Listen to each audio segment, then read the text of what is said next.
नमस्कार विद्यार्थियों। आज के इस एक्सप्लेनर में हम इतिहास का एक बहुत ही दिलचस्प और गहरा फोरेंसिक विश्लेषण करने जा रहे हैं। हम बात करेंगे उस दौर की जब हमारी सभ्यता, जिसे पूरी दुनिया सोने की चिड़िया कहती थी, उसे कैसे एक गरीब कॉलोनी में तब्दील कर दिया गया। और हाँ, बात सिर्फ पतन की नहीं होगी। हम देखेंगे कि कैसे इसने अपनी शानदार वापसी या कहें अपना आधुनिक पुनर्जन्म सुनिश्चित किया। तो बिना किसी देरी के आइए सीधे ऐतिहासिक साक्ष्यों के आधार पर इस पूरे घटनाक्रम की गहराई से जांच करते हैं। तो इस जांच को सही दिशा में ले जाने के लिए ये रही हमारे आज के सत्र की रूपरेखा। पहला, स्वर्णिम सभ्यता। दूसरा, घुसपैठ और रणनीतिक विश्वासघात। तीसरा, आर्थिक शोषण का तंत्र। चौथा, अकाल और सांस्कृतिक विनाश। और आखिर में पांचवा बिंदु, क्रांति और आधुनिक पुनर्जन्म। बस इसी के इर्द गिर्द हमारी आज की पूरी चर्चा घूमेगी। चलिए सबसे पहले बात करते हैं भाग 1 की, स्वर्णिम सभ्यता। अब देखिए, औपनिवेशिक शोषण को अगर सही मायनों में समझना है तो हमें पहले यह देखना होगा कि प्राचीन भारत असल में कितना अमीर था। मेरा मतलब है, कोई इमारत कितनी गिरी है ये तो तभी पता चलेगा ना जब हमें उसकी असली ऊंचाई मालूम हो। यहां दो बिल्कुल अलग तस्वीरें हमारे सामने हैं। एक तरफ देखिए वो विशाल और शानदार बंदरगाह जहां व्यापार एकदम चरम पर है, हर तरफ रौनक है। और वहीं दूसरी तरफ समंदर के क्षितिज पर धीरे धीरे आगे बढ़ते ब्रिटिश व्यापारिक जहाज, एकदम शांत लेकिन एक बहुत बड़े खतरे का संकेत। ये वो पल था जब हमारी अपार समृद्धि के बीच एक अनदेखा तूफान बस आकार ले ही रहा था। तो ये जो हमारी इकोनॉमी इतनी मजबूत थी, इसका आधार क्या था? इतिहास के पन्ने बताते हैं कि इसके पीछे थी हमारी बेहतरीन कपड़ा इंडस्ट्री, मसालों के वो व्यस्त व्यापार मार्ग और नालंदा जैसे ज्ञान के भव्य केंद्र।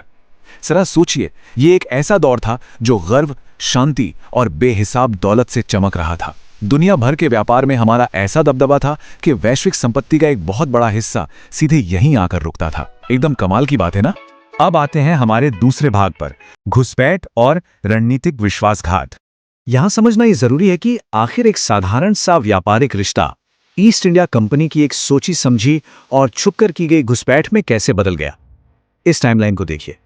ब्रिटिश जहाजों का वो आम सा आना, फिर वो मोमबत्ती की रोशनी में बंद कमरों के अंदर होने वाली गुप्त बैठकें जहां सोने और सत्ता का लेन देन हो रहा था। मतलब ये बदलाव सच में रोंगटे खड़े कर देने वाला है। नक्शे पढ़ने वाले वो आम व्यापारी कैसे मीर जाफर जैसे षड्यंत्रों के मास्टरमाइंड बन गए। ये इतिहास की एक बहुत बड़ी और शातिर चाल थी जिसका क्लाइमैक्स हमें प्लासी की युद्ध में देखने को मिला। इस पल को ऐतिहासिक रिकॉर्ड्स एक बहुत ही गहरी, एक तरह की काव्यात्मक त्रासदी के रूप में याद करते हैं। साल था, लेकिन जो होने वाला था वो इतिहास के पन्नों को फिर से लिखने वाला था। प्लासी के उस धुएं से भरे मैदान की कल्पना कीजिए। हमारे सैनिकों को तो समझ ही नहीं आ रहा था कि हो क्या रहा है। वो पूरी तरह से भ्रमित और बटे हुए थे। उन्हें अंदाजा भी नहीं था कि वो जो लड़ाई लड़ रहे हैं वो उनके भविष्य को हमेशा के लिए एक गहरे अंधेरे में धकेलने वाली है। चलिए आगे बढ़ते हैं भाग 3 की तरफ, आर्थिक शोषण का तंत्र। देखिए, राजनैतिक सत्ता हथिया लेना तो बस शुरुआत थी। असल खेल तो था वो भयानक आर्थिक लूट। चलिए समझते हैं कि आखिर किस तरह एक एक कदम करके उन्होंने हमारी दौलत को निचोड़ा। ये पूरा सिस्टम बिल्कुल आज के किसी बेरहम कॉर्पोरेट टेकओवर की तरह काम करता था। पहले कदम में किसानों पर भारी भरकम टैक्स थोप दिए गए। फिर यहाँ के लोकल कपड़े, मसाले और सोना सब कुछ विदेशी जहाज़ों में भर भर कर भेजा जाने लगा। और आखिर में हमारी सदियों पुरानी कारीगरी को खत्म करके उनकी जगह ब्रिटिश फैक्ट्रियों ने ले ली। जो गांव के बाजार कभी गुलजार हुआ करते थे वो पूरी तरह से वीरान हो गए। इस आर्थिक पलायन को जरा दिमाग में विजुअलाइज करके देखिए। ऐतिहासिक स्रोत साफ बताते हैं कि ये सोने की चिड़िया का सच में पिंजरे में कैद होकर खाली होना था। एक वो हरा भरा जीवंत परिदृश्य, और वो कैसे एक उदास खाली परछाई में बदल रहा था। दौलत सचमुच एक नदी की तरह बाहर की तरफ बह रही थी और हमारे इस सुनहरे नक्शे की चमक धीरे धीरे बिल्कुल फीकी पड़ गई। और अब भाग 4, अकाल और सांस्कृतिक विनाश। इस लूट का असर सिर्फ पैसों तक सीमित नहीं था दोस्तों। इसका नतीजा था भयानक मानवीय पीड़ा और हमारी संस्कृति का जानबूझकर किया गया विनाश। ये वो जगह है जहां इतिहास के आंकड़े इंसानी दर्द में बदल जाते हैं। अगर हम इस दर्द को अलग अलग हिस्सों में बांटकर देखें तो ये बहुत ही विचलित करने वाला है। खेती को देखिए, सूखी दरार पड़ी जमीनें, शांत और भूख से तड़पते गांव और बिल्कुल खाली अनाज भंडार। उद्योगों की बात करें तो हथकरघा की कार्यशालाएं एकदम वीरान पड़ी थीं। बुनाई के औजार टूटे हुए थे और सबसे हैरान करने वाली बात पता है क्या है? उन भयानक अकालों के बीच भी कॉलोनियल अफसर उस अनाज की पहरेदारी कर रहे थे जिसे विदेश भेजा जा रहा था। सोचकर ही सिहरन होती है। लेकिन बात सिर्फ भौतिक चीजों के विनाश की नहीं थी।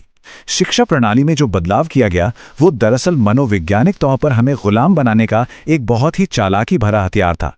मैकाले शिक्षा प्रणाली को कुछ इस तरह से डिजाइन किया गया था कि हमारा अपना पारंपरिक ज्ञान धीरे धीरे खत्म हो जाए और हमारी प्राचीन पांडुलिपियां बस धूल फांकती रहें।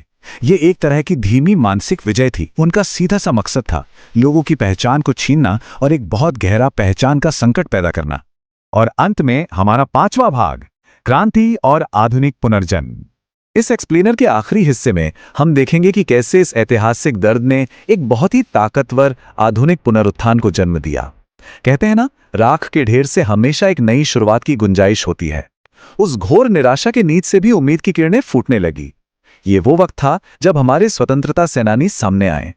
विदेशी कपड़ों की होली जलाकर, सड़कों पर उतरकर और क्रांतिकारी पोस्टरों के जरिए एक बिल्कुल नई चेतना जगाई गई। आग और धुएं के उस गुबार के बीच से हमारा नया राष्ट्रीय ध्वज उभर रहा था, जो हमारी उस खोई हुई पहचान को वापस पाने का एक बहुत बड़ा प्रतीक था। अब जरा अतीत और वर्तमान के इस फर्क को देखिए। ये बहुत ही शानदार है। जहां कल सिर्फ छोड़ी गई कार्यशालाएं और टूटे हुए औजार थे, आज वहां ऊंची ऊंची इमारतें, टेक्नोलॉजी हब और तेजी से बढ़ते स्टार्टअप्स नजर आते हैं। हमारे ऐतिहासिक स्मारक आज के इन मॉडर्न शहरों के साथ कितने सहज तरीके से घुल मिल गए हैं, जिन्हें हमारे युवा छात्र और आधुनिक तकनीक चला रहे हैं। ये हमारी सभ्यता के गहरे लचीलेपन और कभी हार न मानने वाले जज्बे का सबसे बड़ा सबूत है। जैसे जैसे हम अपने इस विश्लेषण के अंत की ओर बढ़ रहे हैं, एक बहुत ही अहम सवाल हमारे सामने आता है। आखिर कैसे एक पूरा का पूरा साम्राज्य किसी सभ्यता को इतना व्यवस्थित तरीके से दिवालिया कर सकता है? और क्या वो सभ्यता कभी भी अपने उस सुनहरे दौर को सच में भूल सकती है? सोचिए, क्या औपनिवेशिक शोषण का वो गहरा घाव इतनी पुरानी और महान सभ्यता की नींव को हमेशा के लिए मिटा पाया? इतिहास के पन्नों से लेकर आज के इस दौर तक हम सभी को इस सवाल पर जरूर विचार करना चाहिए। हमारे सभी ऐतिहासिक साक्ष्य एक बहुत ही गहरी सच्चाई की तरफ इशारा करते हैं। सोने की चिड़िया को केवल लूटा नहीं गया था, उसकी स्मृतियां आज भी इस मिट्टी में जीवित हैं। आज का हमारा ये आधुनिक समाज इसी बात का जीता जागता सबूत है कि अतीत का वो फीका पड़ चुका सुनहरा नक्शा आज फिर से चमकने लगा है। क्या लूटी गई विरासत की राख से उठने वाली ये नई रोशनी भविष्य में कभी किसी को हमारा इतिहास मिटाने देगी? इस पर जरूर सोचिएगा। ये एक ऐसा सवाल है जो इतिहास से निकलकर सीधे हमारे आने वाले कल की ओर देखता है। आज के इस एक्सप्लेनर में जुड़ने के लिए बहुत बहुत धन्यवाद।